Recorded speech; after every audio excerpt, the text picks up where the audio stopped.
Hi, everyone. This is Hal Hawkins, and with the Richard World Series, we are here for episode 11. Before we get started, I wanted to just remind you on Saturday we're going to be starting our Crash Team Racing tournament, Pokemon Stadium 2 tournament online. It's $10 to enter. It's really easy to set up. We can definitely help you get it set up online. You just need a PC to do it or a Mac. Linux will also work as well. But again, it's going to be a lot of fun. Crash Team Racing at Pokemon Stadium 2. Today our guest is going to be Jeffrey Wittenhagen. He is one of the first guys I ever met on the convention scene. First met him, and I guess it would have been probably Let's Play Gaming Expo in 2016. He was doing his Kickstarter for his books. I think he was drinking a beer every time he got a certain amount of money, if I recall correctly. Um, but but yeah, it was. He's a great guy. He's come out with a lot of books since then. He's also started a new company that we're going to be discussing, and yeah, he's got a lot of knowledge on the games. You may have met him if you've been on the convention scene. If not, I definitely recommend that you try and meet him and get to know what he's learned through all the games he's studied. So, everybody, welcome Jeffrey Whittingham. How's it going? Hey, what's going on, Hal? How you doing? It's been a while, so So I think what you were referring to was at Let's Play. I launched the complete SNES book there, right. and we were literally drinking every time we had a backer on Kickstarter. It was ridiculous. Didn't Yeah. last long. None of us lasted long. You were getting that many. That is not a drinking game for kickstarting for your books. So No, it was not a good idea. But then again, it was a great idea. So I don't. so you got how did you get started on that? I mean, were you just one day did you just click and you go, oh, I want to start writing a book, or where did this all begin? So I've been writing around, I want to say, over 20 years now. Right. 20 to 30 years I've been writing, part of multiple gaming publications, online publications as well, like Video Game Times Monthly is what it was called. And it was an online publication that was running multiple years back in the old web days. Written for even Nintendo Force recently and a bunch of other ones. There was a Pixel Nation magazine in Europe that I was in back in the day. But I used to run this, tournament-based website, no, a challenge-based website that was called the Video Game Masters Club. And I started writing about hidden gaming gems and a bunch of other games that I enjoyed. And what happened as it became too popular, I wrote code for emulation in a browser that you didn't have to download the emulator, which you couldn't make money on because it was illegal. Right. So when the costs to run the website outlived what I could actually maintain financially, I ended up having to close down that website. And all of my written reviews and everything that everybody enjoyed reading went away, and Yeah. I still had them all. So, talking with Pixel Nation, who I was working with at the time, they were, "Hey, let's publish it as a Hidden Gaming Gems book." They decided to call it Hidden Treasures. It was published in Europe and got no traction, and they went under as a company, like as they were publishing it. So I had to figure out what I wanted to do. Tried self-publishing, didn't like it, and essentially, as I was going through, it was at the same time where my collection was ridiculous because I've been collecting for 30 plus years. And I realized I don't like using an app on my phone or an Excel spreadsheet on my phone to collect because I, there's too much there. I kept on getting the same games at conventions. I go to a convention and get the same Contra manual Right. every single time.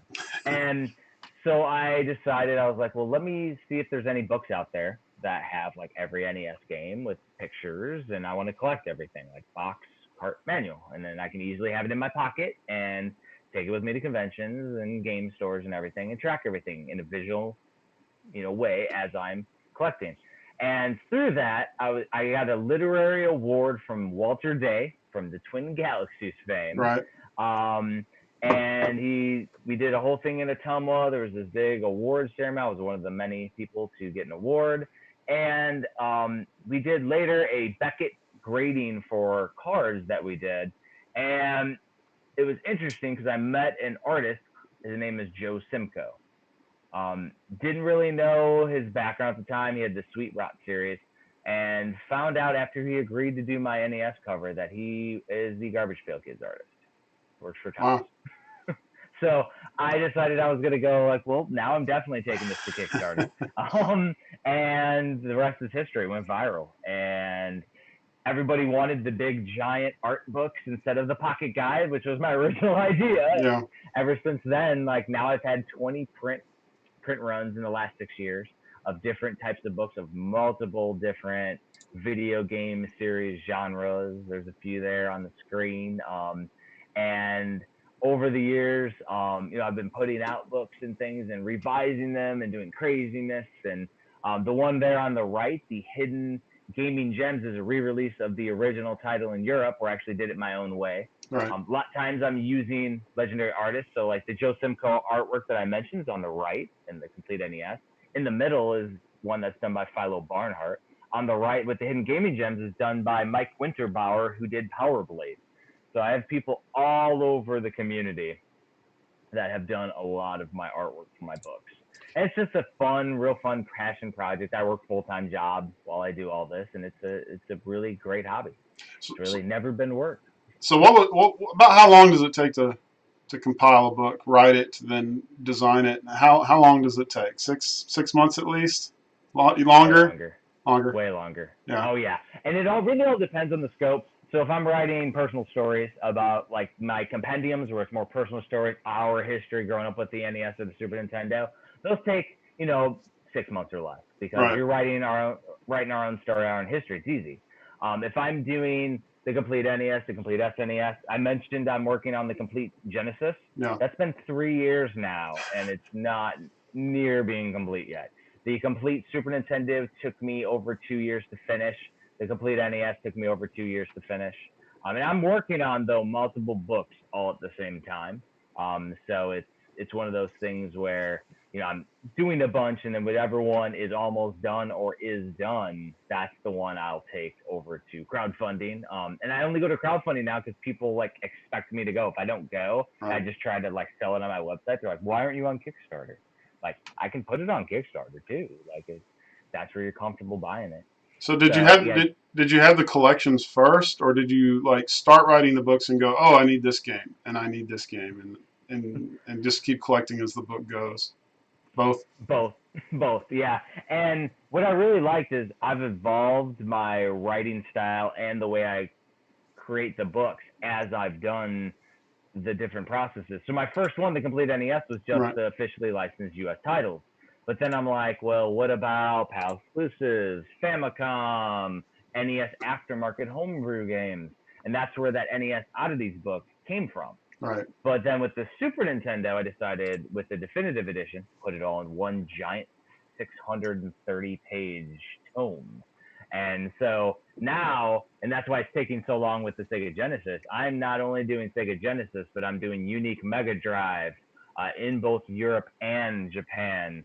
I'm going through the whole homebrew scene, which the homebrew scene is just as big as the NES. There's Right. like thousands of games in the Genesis homebrew, and I'm handpicking, best of the best, and doing cool reviews and talking with the developers and doing our history with the systems as well. So it's almost like 3 books in one at this point, but it's going to be a like comprehensive collector's guide and history on the system. Well, Which is aren't they really still fun. making Sega Genesis in Brazil still? I know they're still making Sega Master Systems or something like that, but I've heard some crazy things like it's the longest running. I know the Master System is like the longest running console of all time if you count what's going on in Brazil. So I don't know if there's any crazy games you got to go down there and find that to Oh, complete. it's a big rabbit hole because I like to be pretty complete with everything. So Right. like I'll find one thing and then it's weird. I'll be like, all right, I have the complete list, and then I find like a source, and all of a sudden there's another 17 games, and I'm like, Yeah. what? Where did those come from? I don't know where these games came from. And and then you have other publishers, like Pico Interactive, who has been getting licenses to unreleased games, and he's literally licensing them. So he's putting them out in an aftermarket fashion, but he's like a license publisher. So So I crazy. guess the Virtua Boy book would have been the easiest to collect, but also would have been a literal headache to make. just to review the So games. so every year I was doing what was called I was doing an April Fool's joke. Yeah. And one year I was like, all right, and this was, a couple years ago. I was like, I'm gonna do a complete Virtual Boy Kickstarter for April Fool's, and ha ha ha, it won't get funded, and it'll be pretty funny. Right. It got like 400% funded. Like and like I only did a few day campaign. Like it got Right. 400% funded. I said my goal is to have 100 pages on the Virtual Boy. The book is 180 pages actually, and so I literally have 2 pages on every single game released. But there is actually a very robust homebrew aftermarket scene for the Virtual Boy that's somewhat. I think there's definitely more games than on the actual Virtual Boy. Right. But yeah, it's ridiculous, and the book turned out amazing. There's awesome stories in there from the community, and the pages are black with red text. And So yeah. I would have customers go, "Please don't tell me you're actually doing that." And I'm like, "Of course I am. It's an Yeah. April Fool's joke," and it looks amazing actually. So It doesn't give them a headache to read it though, does it? Like the games do. Okay. All right. Yeah. now, the irony is that the other April Fool's joke that I had was for something called. I was like, "Oh, now I'm going to do one that'll never, come to fruition. I'm going to do the complete Switch book." Yeah. And lo and behold, over 300 pages later, Yeah. literally, you were showing it off on the screen too as I Yeah. was holding it up. Literally, the Switch collector, and we're going year by year creating a Switchopedia of sorts. I already have Volume 2 already laid out and ready for writing. So like Volume 2 is happening. Now I noticed like this was year 1 of the Right. Nintendo Switch, and it's 312 pages. It exponentially grows every year. How many more games are released every year?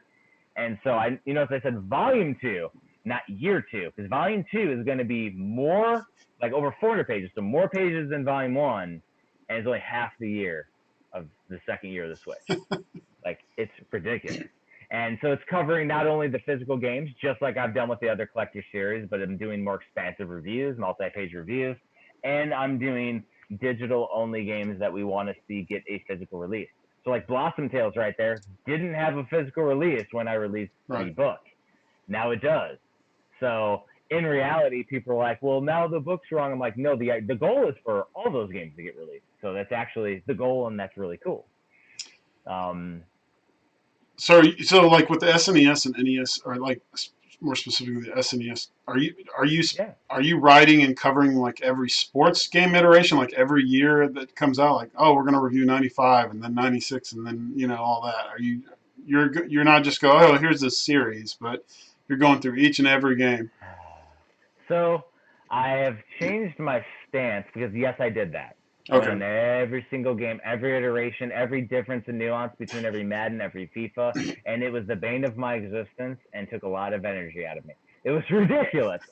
Now with the complete Genesis, I'm creating a section that is sports titles, and so they're going to all be covered individually, but only the only games that are going to be reviewed holistically are going to be your non-traditional sports titles, your Mutant League Hockeys, your Right. NBA Jams, and Well, you then could do a whole book just anything. on sports titles alone. Yeah, Yeah. yeah, and so like I would be remiss to say I'm not going to get criticized if I don't do an NHL '94 coverage on the Genesis. And the thing is though is that I always offer backers an option to contribute, and people on the community opportunities to contribute to the book. So I'm assuming somebody is going to write a personal story or some kind of review on NHL '94, so it'll be covered. Right. If they don't, I'll have to at least mention it when I do my rollout of the Sega Genesis in there, and how much of an important title it is, not only to the Genesis but to the future of esports and things like Retro World Series, where you definitely covered it. Right. Well, I don't know if I'm an expert enough to ride on it. I know a few people that could ride on a few of those games. That's Oh for yeah. sure. So if you ever need some contribution on some of those, I definitely know a few people. But what is the next? I know. I guess one part. You were telling me off air that you're actually getting contributing authors now to provide their own books, and you've got Yeah. it's on your website, Hagen's Alley. But you have a guy that's written a book on getting through Friday the 13th Yeah, so that book was interesting. It's called The Easy Way, as you can see right here. because it's not And an easy game. literally though, you'll be able to beat the game in about 30 minutes if you follow this guide. We've done a couple digital conventions recently with 8-Bit Steve here. 8-Bit Steve is the author, and he literally plays it live and beats it in under 20 minutes using his methodology, because you don't play it like you would normally play Friday Right. the 13th. You play it his way. You're literally predicting the movements of Jason. Through the guide, it shows and explains exactly how to do it. So once you learn the patterns, you practice it a couple times, it's gonna absolutely be easy to do. And it's crazy because he's doing things like getting so many of the medicine jars, and he doesn't even use one, but he has like 8 in reserve that he could absolutely use. And so that when you're playing it, you'll be able to get through Jason no matter what, Right. essentially. And it's really cool. It's really it's written well. He sent me a demo back when because he already had like a streamlined strategy guide format. We made it a giant hardcover book that's double the size too, and we refined and honed every single page of it, and it looks so amazing. And of course, I love scary movies myself, anyways, so this was a shoe in. But So it sounds like that's love a it. great way to get all those dusty Friday the 13th cartridges off game store shelves because you're actually making it playable.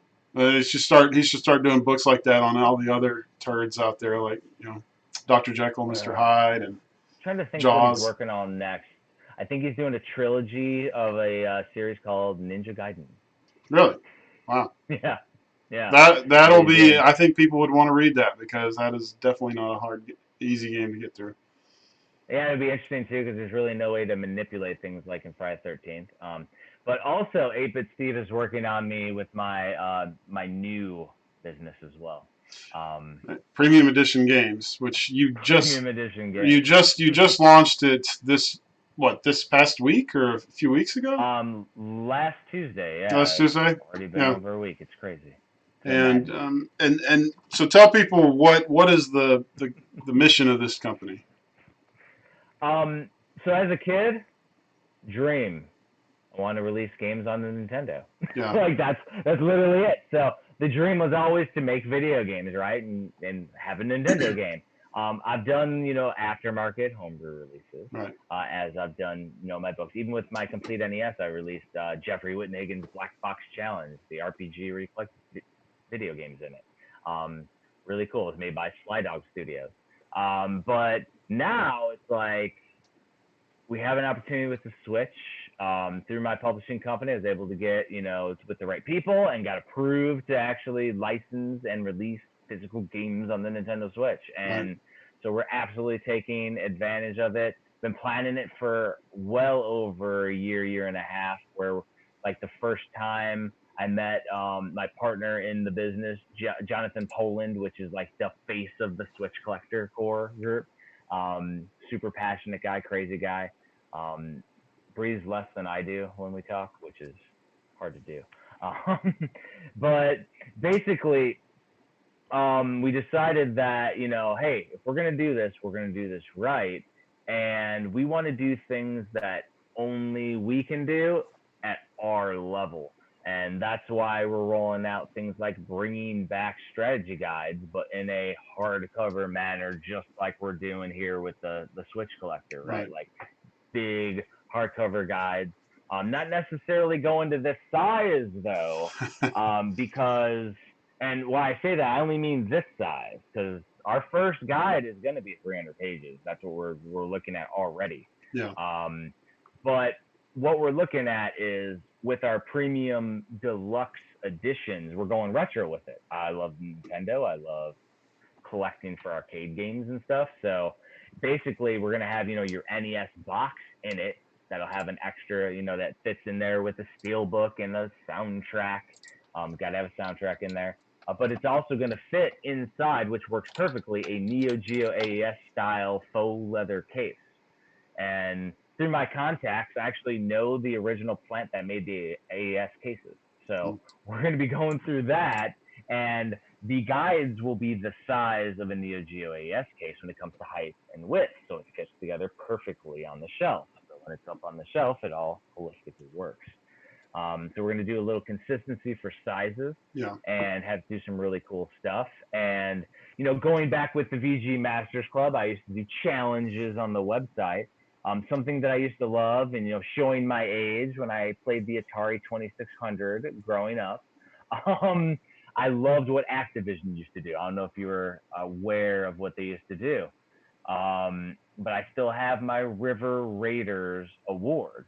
So what they would do is they would, you know, inside their games have a card, Right. you know, a little card that would say, score this and you earn a patch. So we're bringing back patches. Oh wow. That's kind of something we haven't put on the website. We've kept a secret to most of the gamers, but as we do podcasts and talk to people, we're definitely putting it out there. So we're doing a card, like a old school sports trading card. So Right. like our first game, Super Blood Hockey, is going to have the card. The card's right Right. there with the retro style right there in the middle. And on the back is going to be old school collector card style, you know, the matte finish that you would feel on like an actual sports card. And it'll have a challenge on the back. The challenges are created by the developer. And essentially, once you do the challenge, there'll be instructions, and you do the instructions on the back of the card, post it to social media, just like it'll say, and we will mail you a patch free of charge. Oh So you awesome. get it free of charge. You don't have to pay for anything. And the patch is, I just got back the demo online, and it is sewn. It is a sewn patch. It's not, we're not like doing an iron thing. Like, it's a woven sewn patch. It looks really awesome. And we're naming them just like you did back in the day. So River Raid was the River Raiders. Other games like the Oinkers or stuff like that. So we're doing this to be Super Blood Hockey, the Death Bringers, because you literally are like bringing like death and destruction, and it's all bloody and gory on this first game, and it So will be the bloodiest Switch case up to date. you think this is the bloodiest Switch game? No cover, Oh, cover. Okay, well that makes sense. bloodiest Switch. So You haven't seen some of the fights on this game yet. like there are 12 on 12 matches you can play with some of the challenge modes, and it's a holistic, gory blood fest with blood splurting all over the place, and it's insane. so what made you pick this particular game to create a physical release for over any other games? You know, it's definitely retro inspired. I definitely see ice hockey Yeah, and there I see a little Neketsu hockey as well. If you don't know that one, absolutely. yeah, Yeah, oh and yeah. so which is a fun game. But It's a what it's why in this the game? River City Ransom series, Yeah, with if the you've little seen it. RPG in it. And so what? Mm-hmm. Why this game first? So it was interesting. It was a target of opportunity because we were talking with the digital publisher, and we did not know that the digital publisher also worked with this game. And I remember when this was launched on the eShop, there was so much hype around it because it's so fun. Right. And you know, I played it for a while, and it was amazing. And not only do you play hockey like we're showing here in the video, but also there's a whole challenge aspect, tournaments, but there's a simulation story mode where you literally go to a jail, you pull out inmates, you train the inmates to work on your team. They level up their stats as you go through, and as you get into fights and things, you get brain damage for the for your inmates, and you can literally, you have to pay money as you pay your players and everything. But if they get injured, you can keep on life support, pull the plug, and like toss them in a dumpster. Wow. Like, it's like ridiculousness. And you also have to feed them. You feed them diet. So if you want to increase their weight or lower their weight to make them a different type of player, so you know, like the bigger players can, you know, check and knock down the other competitors, and then the skinny guys are faster when you're playing. Right. So but the whole sim aspect added an RPG element and a management element that I thought was really unique. A lot of people don't even know about that, which is ridiculous because that's literally one of the cool things that adds to it. It's not just a one-on-one retro style ice hockey game. Yeah. There's a whole Well, story behind yeah, it. there's an RPG element, kind of like the old Game Boy Color version of Mario Tennis, and even Yep. the Famicom hockey game I mentioned that had that aspect where you could like steal their uniforms and play with bats and swords instead of hockey sticks. So Ridiculousness. Love it. and so this one's already out, right? People can go ahead and, or is this on pre-order, or is this already available Yeah, for so people to this order? is an open pre-order window until September 22nd, and then pre-orders will be closed. Right. On the right side there on that picture, that slipcase is actually done by Paul Niemeyer. Paul Niemeyer is the artist from Mortal Kombat. Oh, nice. He did the Dragon from Mortal Kombat as well as Tron and a bunch of other games. So he's huge into there. So he literally drew that cover custom for this project, which is going to be amazing to put over there. And every copy that you pre-order will have the slipcase with it, the premium edition. That's what we're calling it. We don't do anything regular. Premium edition. Yeah. We're also gonna have the sticker with it and everything. And it's So available. It'll be available till the pre-order window's over. someone's asking if they can see the patch. Do you have any patches available? Oh, you want to see that patch, huh? Yeah. The patch is not available yet. It's gonna Ah. be we're gonna show it off in person once Okay. we get it. It's probably about week 5, week 6 of the pre-order windows. We're doing like 6-week pre-order window, and then we'll literally be like, here it is. We Right. want to show it off in person. Um, One thing we're gonna do too after Super Blood Hockey, the next game that we have, because we did a premium edition direct video where I'm a cartoon bouncing all over the screen, which is ridiculous. Where we announced 3 games during that. Our second game is what's going to be called our in-hand release, which means we're not putting it up for pre-order till we have the game in hand, Right. and you're literally buying the game and getting it shipped to you. So I think that's a really cool aspect that we're going to start doing. Is that the Pigeon Dev Games collection? Yeah, the Pigeon Dev collection, which has 4 games on there. You Right. can see Awesome P right there, So tell as tell us a well little as bit each person, or go through each game individually so that people know exactly what they're getting. They're definitely retro inspired. This one almost seems like a Super Mario Land, or you Oh know, yeah, absolutely. Like the Game Boy inspirations between Awesome P1 and Awesome P2. They're both really cool platforming style games where you collect coins, avoid obstacles, and just try to make it to the exit on each one. There's an awesome double jump. It actually has a lot of Super Meat Boy to it, okay, which is really cool. And it goes level by level. There's collectible items, and it's super fun to get from point A to point B. Both Awesome P1 and Awesome P2, which we're showing right here, were just released on the Vita, and they sold out within like a day or two, which is wow, ridiculous. And we're adding 2 other games to this collection. I think on the PS4 they're releasing Awesome P1 and Awesome P2 individually. So okay, we're putting 4 games on one cartridge. It's also going to be with our premium deluxe. It'll be the first time we do the premium deluxe with this one, and we're doing a full strategy guide. So it means every single one. So Awesome P, Awesome P2. We're going to show not only how to beat each level, and their levels are pretty straightforward, right. but we're also going to do speedrun strategies. So 8-Bit Steve's going to be with me, who's doing Friday 13th the easy way. Well, he's going to go over different speedrun strategies when it comes to these games, which is going to be super fun. And then there's 2 other games. There's Explosive Jake, which is definitely Explosive up Jake. your alley. I think you told me Super Bomberman is one of your favorite series or favorite Oh games to yeah, play, and so this is definitely Super Bomberman inspired, I think. yeah, like Super Bomberman, Saturn Bomberman, where you can have Right. like so many players. So can Yeah, this this is have like 10 a. players? Oh, I wish. Yeah, this is like a very basic version of Bomberman, but it's really fun. Right. Is there multiplayer? I mean, there is not Ah, multiplayer in this man, one. that's got to be Yeah, Explosive Jake 2. Then they got to add yeah. multiplayer. Explosive Jake 2, we need like 27 multiplayer. Just have a million people all over. Just do like a whole open world of Explosive That Jake or would get a something. little intense, I think. And then It there's would be ridiculous. the last one is Bucket Night. This is what, more of a Metrovania style, or So it's actually really close to how it's a level by level based layout like Awesome P 1 and 2. You just get to also shoot stuff Right. and run around and jump in a really fast motion.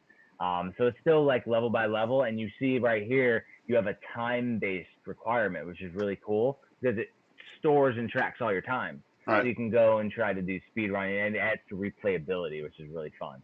And the cool thing is that they're all done by the same developer, so you can kind of see the evolution of their programming skills, where they did Awesome P, Bucket Night, Explosive Jake, then Awesome P2, and you can see the evolution of the developers, Well, which and is that's a really great cool. feature to add on the times thing. There weren't a lot of games that saved your times. Maybe racing games. Super Punch Out was one of the first ones I remember that would save your times and Absolutely. try and so you could replay it. But um, is that pretty much the challenge though? Is to just increase your times, or are there other challenges or different methods of beating the game where it's not quite linear?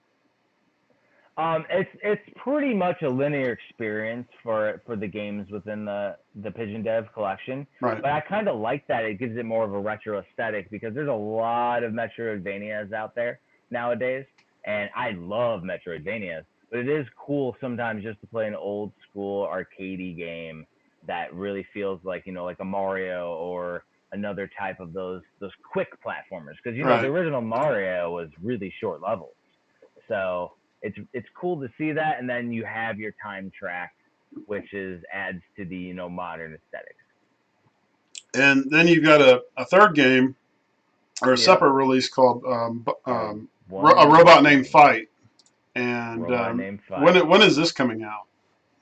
So this one was interesting because the developer is working on a giant update to the game, so we're gonna make sure it gets on the cartridge. The giant update should be done here hopefully soon. We're looking to release it no later than the summer of 2021, but that does mean if we have it in hand, it's going to go up earlier because it's going to be in hand. I think So it's as soon as great we that can you're get waiting for the update because that's one of the worst things is plugging in a game ready to play it and you got to update it I will immediately. tell you one thing: we are in no way in a hurry. Yeah. We don't want to be that company that's releasing two, three, four releases all at the same time. We actually plan on doing a holistic campaign where we have developer interviews and stuff like I would do with my books, and we're doing that on the website. We're gonna have blogs talking about developer, like even for Super Blood Hockey. We're gonna be talking with Loren, who's done the game. We're talking with the artists, the musicians, so Robot Named Fight though, I don't want to get too sidetracked on the uh, the awesomeness that we're going to be doing with all the different developer interviews. I do like doing the whole full game on cartridge. You give the full comprehensive experience. Like JP and I are like 100% set on giving people a full experience, and Right. the same reason why we're doing 4 games on one cartridge. We're giving a whole collection of that developer. With a robot named Fight, though, there's about 4 billion combinations you can play with this because it's Well, not this is a only true Metroid. Metroidvania, Yeah, yeah. This is a true Metroid style game. but it's Um, like a Rogavania almost. So every time you play the game, the level layouts are different, and the weapon drops and the item drops are different. But it's interesting because it's not like your old like if you played Super Metroid Randomizer or anything where you could possibly get stuck somewhere. Like the levels are designed holistically, where if you see a door that requires you getting the flame, you're gonna find the flame in that run right. in order to unlock further. It's all ingeniously laid out. It really does play like Super Metroid.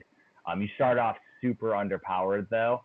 What I like to say about it though is it's like if you played Super Metroid with no heart tanks, with no energy tanks.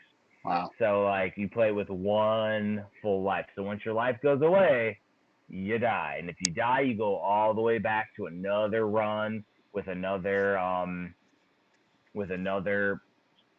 like with another power load is what we'll call it, power load. And so sometimes you'll be overpowered and you'll run through and you get really far. But as you get through, you unlock more and more things, which is really cool. So like you'll unlock different abilities and things that'll be unlockable in future play releases, and it's really awesome. because that's the one thing that I like and dislike. You see, you got the fly. What I like and dislike about Metroidvanias is that having to restart sometimes is demoralizing. But if they give you enough carrot on the stick, it makes you want to keep playing. This game gets you a lot of carrot on the stick. It makes me Right. like I can't put it down when I start playing. So I'm like, I need to wait because I need to write guides for a Pigeon Death collection right now. I need to get focused and I can't keep because I won't put this game down. And this one is we've seen the most positive feedback from the community, and they're like, "Oh my god, I've wanted this game to be released for so long." Yeah. Well, I mean, they all have fantastic reviews. I know the Superwood Hockey definitely has awesome reviews, and Oh, they're all going to be what 39.95 a piece, right? So. yep, that's the goal. I mean, if as we grow as a company, if we can start, getting our cost per game down, we'll absolutely try to lower it down to $35. Right now, we have to do the $40, and we're not going to be like lowering the prices on games after they're already established. And there will be cards and patches for the awesome P games and the robot named Fight games as well, right? Consistent releases, so absolutely there'll be some Nice. challenges for each one. And it's really what the developer wants because like with Super Blood Hockey, Loren gave us like tiers. He's like, hey, do you want to go easy, medium, or super hard? And so we decided to do more of a medium style tier because I don't want to make it super impossible. But in the end, people have to open their game. Yeah. So if you're a collector who wants to keep everything sealed, you can't get the complete experience if you don't open it and play the game. So it's really interesting, and the way that the challenges are worded, like you have to have proof that you have the game open. So it's like you have to show the back of the card and everything. So it'll be really interesting to see, how people take to the challenges. And there's only going to be a limited amount of patches. Like so, once they run out, they're out, right? Like we're not going to be infinitely printing patches forever. Right. And so, right now you've got Superboat Hockey for sale. Right now, it's the only one available of those three. But Mm-hmm. um, Yep. and that's not is that a fairly limited run? If people need to hurry and get it now, or you know, can they wait till So Christmas? they can't wait till Christmas. It's Yeah. an open pre-order. Right. So people know that the Nintendo Switch has a minimum print run of 5,000 copies in the U.S. So at minimum, we'll have 5,000 copies of every release we do. Now, during this open pre-run, if we get a lot of support, we'll print as many as people want. However, we do have distribution deals in the works and things, so there aren't a ton of copies and there won't be necessarily copies available after the pre-order window. So, I mean, it's up to gamers. I don't tell people how to spend their money, but we may or may not like. I think We that's your won't job release. is to tell them to spend your money, right? Aren't you supposed to be telling them to spend their money on you, right? Spend your money, sure. We're doing cool stuff. I have a proven track record of getting everything out in high qualities. But the key is though is that I mean, if people want the game, they're going to get the game. We want everybody to be able to play the game who wants to play it physically. So that's really our key. Right. So that's why we don't want to like limit ourselves and say, oh, if you don't buy it like this very second, it's going to sell out. Well, right now, get it during the pre-order window, you will get a copy for sure. After the pre-order window, we can't make any guarantees because like if it's not in demand, we can't keep printing it. Right. So the intent isn't to print forever because I want to. There's a lot of games out there that I want to bring physically to the Switch, and the developers put in so much time and effort. And the eShop right now is a convoluted mess where it's tough to find games. And I mean, I've literally written the book to find the best of digital only games. So like, if anybody knows what's out there, it's me, and I've already done the first 3 years of research, Right. and we're only in year 4. So like literally just want to get out some games, but we're also moving slowly. I'm not going fast either. So when we do that, like, is there even going to be time to do another print run? Probably not. So people Yeah. are gonna definitely have to get You could turn it games. into another drinking game. We can turn it into another drinking game. Although there's 5,000 copies. That's a lot It's a lot of shops. of. A lot of shops. Yeah. Only if Hal joins me. No, no. No, I gotta stay focused. So Yeah, I don't drink much anymore myself. Actually, toned it down a bit. Too much going on. Like I don't have time really. well, I'm surprised you didn't run out of beer after that Kickstarter and that Let's Play because you Oh were my. you kept coming by. You're like, oh, sold more. Here's another one, another drink. So, Let's drink. Let's go. That was fun though. well, man, is there anything else? You know, they can go to premiumeditiongames.com, right, and Hmm. order Super Blood Hockey right now, or they can follow Yep. you on what Twitter, Facebook, Instagram, all those. We're on all social media under Premium Edition Games. We have a Facebook page where we have our trailer that we posted Right. up. It was edited by Dan from Council Wars. So he worked on our trailer. We also do our Switch Mania Playcast, which we're running in our second year. We do it live on Friday, so tomorrow at 9 p.m. Eastern Standard Time. We'll be doing our second live stream. We're at episode 60 now. But we're doing our second live stream, and we play a playcast game, so everybody plays along with us throughout the week, and then we talk about it. We're doing Super Blood Hockey, so Yeah. we're relevant one, so we can actually talk with everybody who's wondering more about the game, like exactly what's out there and what the nuances are behind it, which is super awesome. You're gonna have a Super Um, Blood Hockey tournament. oh, I think Retro World Series might need to host something. That's not. It's not retro though. It's new. It's not retro. Come on now. There's so much retro aesthetic to this There's game. not enough pixels Um, on it. It's too smooth and right. mm, that's a weak argument. Well, we did just do an original Halo tournament, and that game's aged really well. So there's not a lot of pixels in that. I will tell you the way I play NHL Super Blood Hockey is akin to me because you have to be violent in the game, which is Yeah. so fun and it's so ridiculous to watch. It like lends itself perfectly, and you can run tournaments within the game, so it's already there for you. Well, You can do on that 4 on note, 4. we ask every guest, what is your game? What is the game you can go? I can beat anybody in this, or at least give pretty much anybody a good run in this game. Well, considering that I have world records in Super Punch Out on the Super Nintendo. Versus games. Let's go over versus games. Versus Yeah, game. yeah.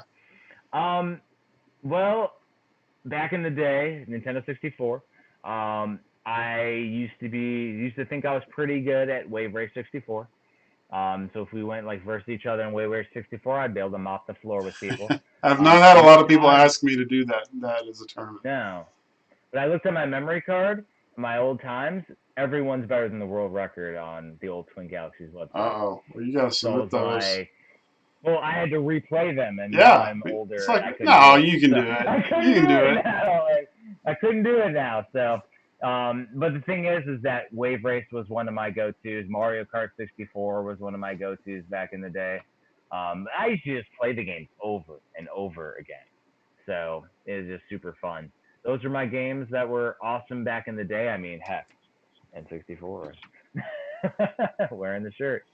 Well, Um, if things improve next year, you plan to do another convention run and promoting the games and the books again, or can we? What are you Absolutely. kind of looking forward to? What conventions can people look forward to meeting you at?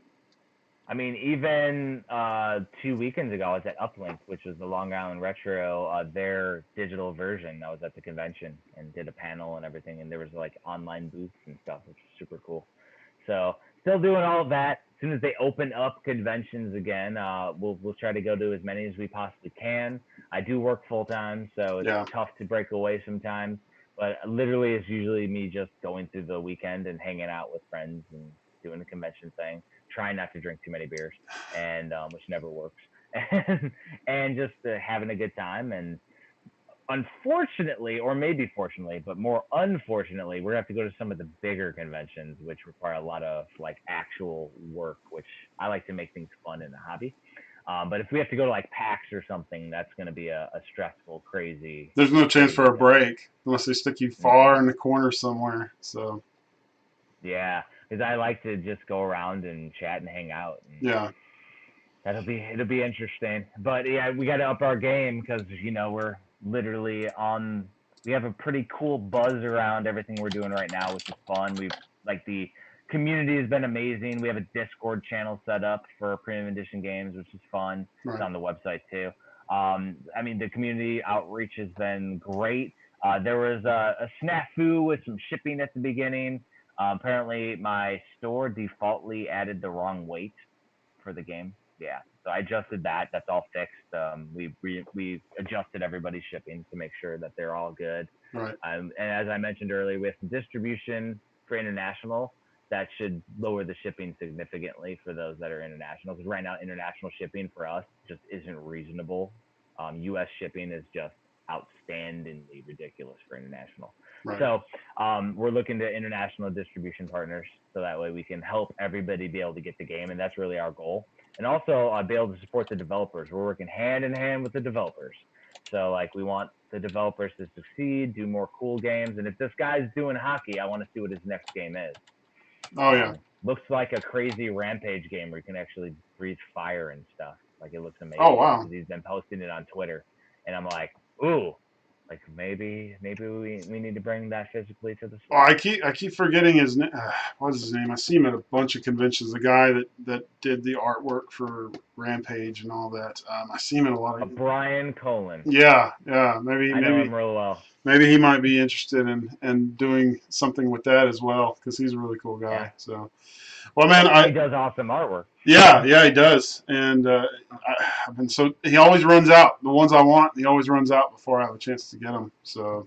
Yeah. But, well, man, I really appreciate you coming on and talking about your books and your games. For those listening, appreciate you having me. You can go to HagensAlley.com for the books, and then you can go to PremiumEditionGames.com for the physical releases of the Switch games and your Discord channel. And you also, I think you have your own podcast as well, right? Yeah, the Switch Mania Playcast. Right. So this book right here is available at PremiumEditionGames.com and HagensAlley.com. Right now, just because it's Switch related, we wanted to add something else for people. There's definitely under 40 copies of each from the multi-thousand print run I did of it left. So that one actually may sell out sooner than later. So if anybody's been waiting and holding out for a Switch collector, like the print run's almost sold out. And then, I don't typically do print runs for years. Yeah. Because I have to add something to them or do something cool, or maybe we do like a multi-volume or something, but it has to be, fun to do. And so make sure you pick up those too. And I have a lot of books on the way, which are going to be really cool as they come out, because I'm not slowing down, even though we're doing premium edition. Like we're going slow on purpose. So Right. I'm not going to slow down the books because I'm still working on those too.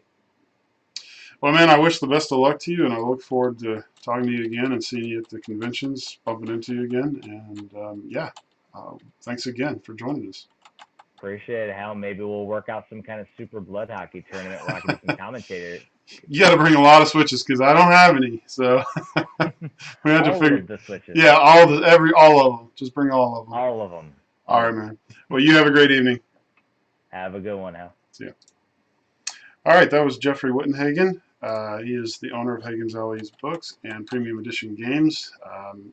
Definitely check it out. Go check out those games and the books, and feel free to spend all your money with him. I think you would enjoy that very much. Don't forget, this Saturday we're doing our Crash Team Racing and Pokemon Stadium 2 tournaments, and so it's $10 to sign up, 2 p.m. and 6 p.m. on Saturday Central Time. So I look forward to seeing you there, and look forward to you tuning in